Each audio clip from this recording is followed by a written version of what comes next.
G'day fellas, here we are with the old Coors. Drank a lot of this when I was in Canada. Actually it wasn't my favourite beer, but it was the cheapest. I also drank a lot of Labatt's Blue. If you know Canadian beer, to me that's the beautiful all-round beer. This one, it's alright, it's a cheapie, but it's got a special label. See the mountain?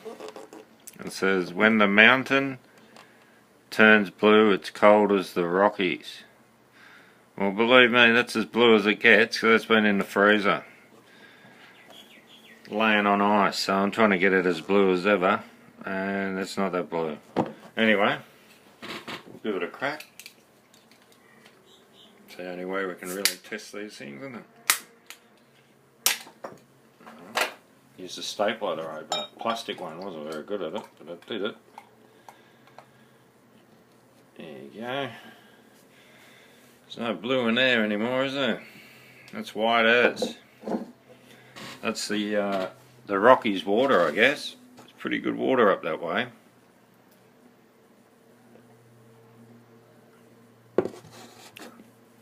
Well, to me, we used to have a nickname for these beers. Budweiser, we called that Bud Water. And there was another one called Molson. Golden Molson. I don't know if you've seen the ad back in the old day. Everyone was drinking that, many of them end up into Molden Golson and everything. It was a really funny ad. Anyway, Canada, yeah, I had a lot of fun up in Canada. That was fantastic times. Riding motorbikes up in the mountains. Fantastic.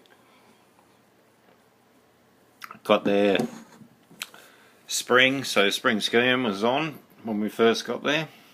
It was fantastic. Banff, Jasper, Vancouver. Went up to what's it called? Something Chair, I think.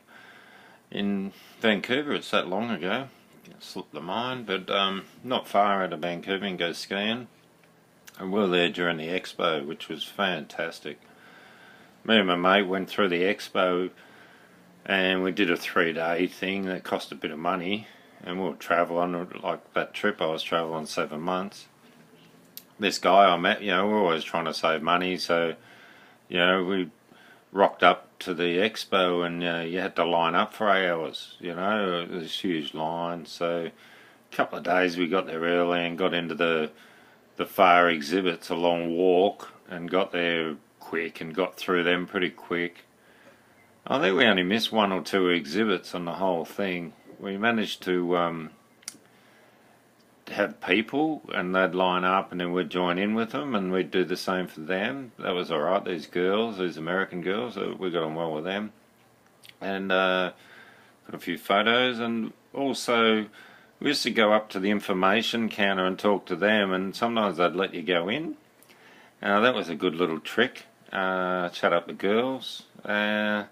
Walk in the exit. We did that a few times. You walked in backwards in the exit, pretending to look at a last picture, and just sort of step back in and look at it again, and then just walk in.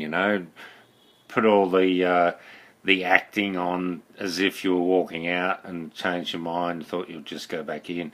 And we did that a few times, and no one pulled us up, so we got to see more than probably anyone in 3 days. And we went through the Egyptian one, and that was fantastic.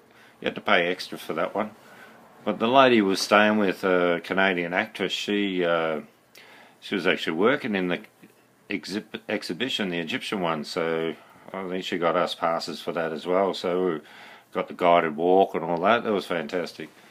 Alright, well, that's enough of Canada and the beers you drink in Canada and all the stories. It's a great place, Canada. I really enjoyed it. I spent most of the time in Edmonton, but a fair bit of time in Vancouver, and even quite a bit of time in between the two of them, and a lot of bush places around Jasper, Banff, Mosquito Creek, this lake down there called Onkaparinga, I think it is. It's the 2 lakes joined together. We camped there one night out in the bush. We had a few drinks, but luckily we didn't take any food back because we slept in the tent and in the middle of the night we had a visitor, and it was this bear, and he's sniffing, you know, so looking, seeing, look, if we had any food he would have bloody ripped the tent to pieces and grabbed it, and just, you know, ripped us to pieces on the way. So pretty scary sort of night. We didn't last in the sleeping bags long after that. I think within about half an hour we'd got up and got in the car and fucked off. Alright, I'm going to too. Cheers fellas, see us.